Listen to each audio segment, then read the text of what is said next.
I don't ever slow up, no I don't take shit. I got no love for the fakeness. If you wanna play tough and wanna hate this, I'll always show up.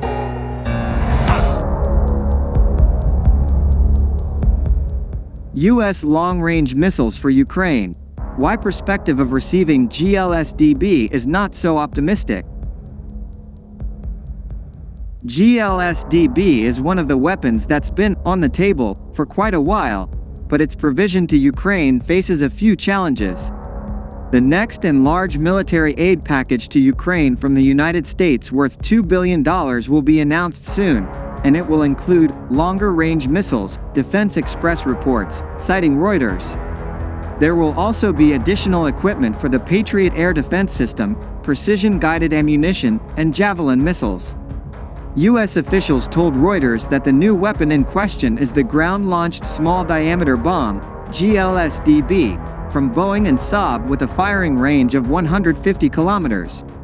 It is twice as far as GMLRS missiles for HIMARS, the current farthest-reaching weapon of the Ukrainian army, can hit. The new missiles will allow the armed forces of Ukraine to strike deeper into the Russian lines and thus give an important tool to enable ground maneuver and thwart Russian offensive attempts. On the other hand, there are some details that mitigate the positive aspects of this news, which is yet to be confirmed with an official announcement. In particular, about $1.7 billion out of this $2 billion package will be allocated under the USAI program. As a reminder, it means that Washington will purchase military equipment from the industry, and not from Pentagon stocks. Therefore, it will take time to manufacture and deliver these missiles to Ukraine. The order for GLSDB from the manufacturer is logical, given that the U.S. Army, or any other country, does not have any bombs of this type in service.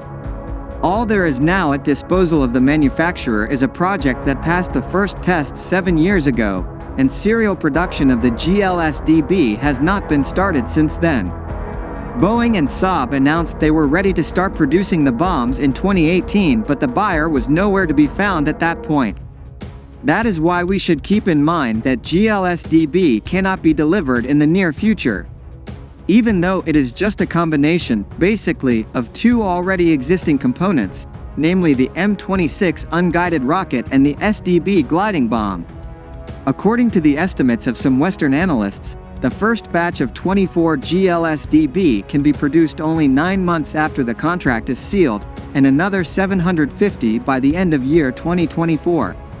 Under the condition that the manufacturer will take the components from stocks and not make new ones on its own. These estimates can be doubted, indeed, but the fact remains. There will be limits for the deadlines and quantities in the first batches due to the need to crank up the serial production. The only condition to make things quicker is if Boeing and Saab have already manufactured the first batch for a potential buyer and still keep it in storage, but it's just an optimistic assumption. The combat capabilities of the GLSDB directly derive from its warhead section, which is the small diameter bomb. This is the title now used by Boeing to designate the GBU-39B with a weight of 130 kilograms. Warhead weight is 93 kilograms. It is also declared that the bomb can pierce a 1-meter thick block of steel-reinforced concrete with a delayed detonation fuse.